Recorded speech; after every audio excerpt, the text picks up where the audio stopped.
छतरपुर जिले के गंज higher secondary school के छात्र मंगलवार को जनसुनवाई में पहुंचे। उन्होंने एक शिकायती आवेदन देते हुए बताया कि स्कूल के पास शराब की दुकान होने के कारण वे काफ़ी परेशान हैं।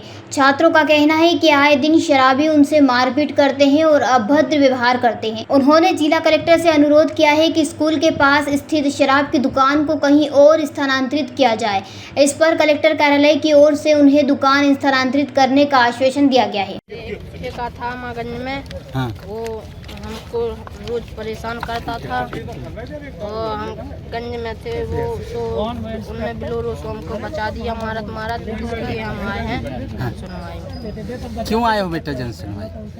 अरे वो शराब पी के हमारा बैग फेंकते थे, मारते थे और कांच की बोतल फोड़ते थे, इसलिए आए हैं हम जन सुनवाई। कौन सी स्कूल में पढ़ते हो? गंज। गंज स्कूल में।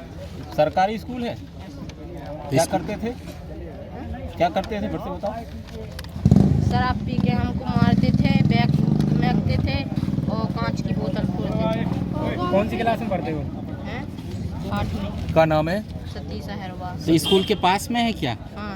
आज मैंने जो आवेदन दिया, मेरा आवेदन है कि पूरे क्षेत्र में हमारे प्रत्येक गांव में एक गांव में दो जगह दारू की दुकानें संचालित है और बाकायदा सिक्योरिटी जमा करके दारू की दुकानें संचालित हो रही हैं। खुलेआम पूरे क्षेत्र में युवा वर्ग पूरा नशे की शिकार हो रहा है और दारू के ऊपर कोई नियंत्रण नहीं है। मैं विषय लेके आया हूँ कि उनका टेंडर निरस्त किया जाए कि जो गांव-गांव दारू बिकवा रहे। और बच्चे मुझे यहाँ मिले, पिछले मंगलवार को बच्चे जन सुनवाई में आए थे।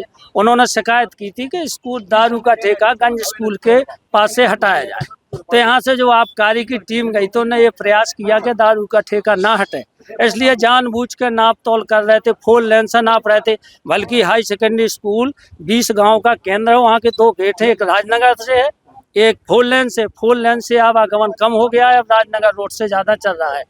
तो हमारा मतलब है कि ऐसी घटनाएं हो रही। बड़े मलारा में एक बच्ची खत्म हुई, शिकार हुई नशे के आदि व्यक्ति के कारण। इसी प्रकार की घटनाएं अन्य जगह से भी आ रही। तो क्या दारू की दुकान नहीं हटा सकते स्कूल के लिए? बच्चे कह रहे हैं कि हमें पैसे बच्चों का आरोप है कि हमें पैसे नहीं, ये आरोप नहीं है। अगर बच्चों को पैसा बच्चों के अपने आप आएंगे। बच्चे वो 20 गांव का क्षेत्र है, कोई ना कोई तो बच्चों को लेकर आएगा। अच्छी बात है। बंक करके आए हैं वो लोग। अगर स्कूल नहीं, प्रिंसिपल साहब ने स्वयं पत्र लिखा। 12 बजे छुट्टी हो जाती है, अब तो 12 बजे छुट्टी हो जाती है। दूसरी बात, प्रिंसिपल साहब ने स्वयं रिपोर्ट की है, उनके विभाग के पास उनका जो पत्र है वो आ चुका है कि दारू के पाउच स्कूल के अंदर डरे मिलते हैं। सफाई के दौरान कई पाउच प्रतिदिन सफाई कर्मियों को महकने पड़ते होता है। जैसा आपने बताया कि सभी जगह शराब बेची है, तो किसके संरक्षण में बेची है? जिस संरक्षण गलत आदमी किसका, कुछ किसी का संरक्षण नहीं है, वो तो इनकी आबकारी विभाग की मिली भगत से बेची जाती है। बच्चे विधायक जी के पास भी गए, आज पुनः विधायक जी के घर पे जा रहे हैं यहाँ से लौट के। माननीय सांसद जी को भी डाक के द्वारा अवगत करा गया है, दूरभाष से भी। आज हम भी बताएंगे। जिले के सभी ठेकों का यही हाल है कि सिर्फ वहाँ वाले? अब हम तो जहाँ पर रहते हैं वहाँ की स्थिति देखते हैं कि हमारे क्षेत्र में तो बुरी हालत है। हर गांव में दारू की दुकानें संचालित है, खुलेआम बेच रही हैं। मैंने तो ये लिखा है कि अगर गांव में दारू की दुकानों की अनुमति मिल गई तो आप स्पष्ट बता दें। बच्चे यहाँ आए थे, इस बार बच्चे आए हैं, कार्रवाई नहीं हो रही है, क्या लगता है आपको? कार्रवाई इसलिए नहीं हो रही है कि उसमें जो दारू के ठेकेदार हैं उनके लंबे हाथ होते हैं। अधिकारी वर्ग जो उससे संबंधित हैं उनको वो किसी न किसी कारण अपने प्रभाव में रखते हैं। इसलिए आज यहाँ के जो सरमानी इंस्पेक्टर है वो तो उसी दिन गए थे, उन्होंने पूरा प्रयास किया, वहाँ पर भय का वातावरण बनाया कि कोई शिकायत करने न आए, धमकी दी। उनको स्कूल से मतलब नहीं है। मैं आप लोगों के माध्यम से एक बात और बता देना चाहता हूँ, गंज स्कूल में ये स्थिति थी कि अब बाहर विद्यालय छोड़ के बाहर लड़के पढ़ने लगे थे। गंज में एडमिशन नहीं लेते थे क्षेत्र के बच्चे, वहाँ की अराजकता के कारण, असामाजिक तत्वों के कारण।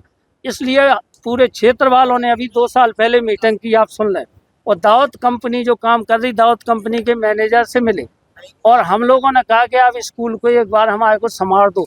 तो करोड़ों रुपया उसने खर्च किए। कलेक्टर साहब देख के आए। जो आप पार्टी के पदाधिकारी है तो प्रदेश में आपकी सरकार है, वो खुलेआम शराब बिक रही है, जिम्मेदार कौन है? मुख्यमंत्री जी ने कई जगह शराब की दुकानें बंद कराई और मैंने लिखा भी है कि बागेश्वर विश्व आस्था मानव आस्था का केंद्र बना हुआ है बागेश्वर धाम। वहाँ पर पूरे विश्व के लोग आते हैं, वहाँ पर भी बंद होना चाहिए।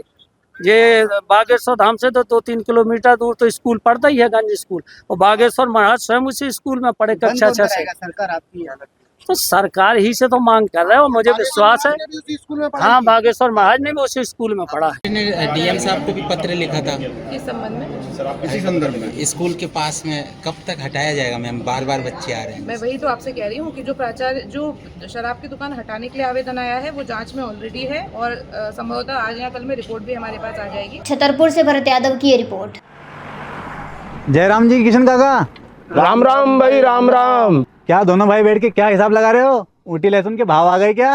अरे नहीं रे दादा, ये अपना रमेश नया मकान बनाने के लिए लोन ले रहा है।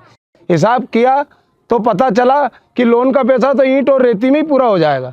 और अभी तो सीमेंट लानी है, सलिया लाना है, और तो ठेकेदार को भी पैसे देने हैं। मेरे तो कुछ समझ में ही नहीं आ रहा कि कैसे बनेगा मेरा नया मकान। अरे किशन काका, कहाँ इन रेत सीमेंट और लाल ईंटों के चक्कर में पड़ रहे हो? मेरी बात मानो तो अपने घर को बाबजी एएसी ब्लॉक से बनवाओ। इसमें ना सीमेंट और रेत की जरूरत होती है, ना ही तराई करने की झंझट। और लाल ईंटों के मुकाबले आपका मकान काफी तेजी से बनकर तैयार हो जाएगा। इससे आपके पैसे तो बचेंगे ही, साथ ही मजबूती ऐसी कि सालों साल देखने की जरूरत नहीं। और इससे आप अपना मकान ही नहीं, कुएं और खेत की बाउंड्री वॉल भी बनवा सकते हो, जिससे रोजड़ों की समस्या भी खत्म हो जाएगी। वाह भाई, ये तो कमाल की चीज है। फिर तो मैं अपना घर बाबजी ब्लॉक से ही बनवाऊंगा। और मैं अपने खेत की बाउंड्री वॉल। ज्यादा जानकारी के लिए स्क्रीन पर दिए गए नंबर पर अभी कॉल करें। बाबजी एएसी ब्लॉक्स, स्टील से मजबूती।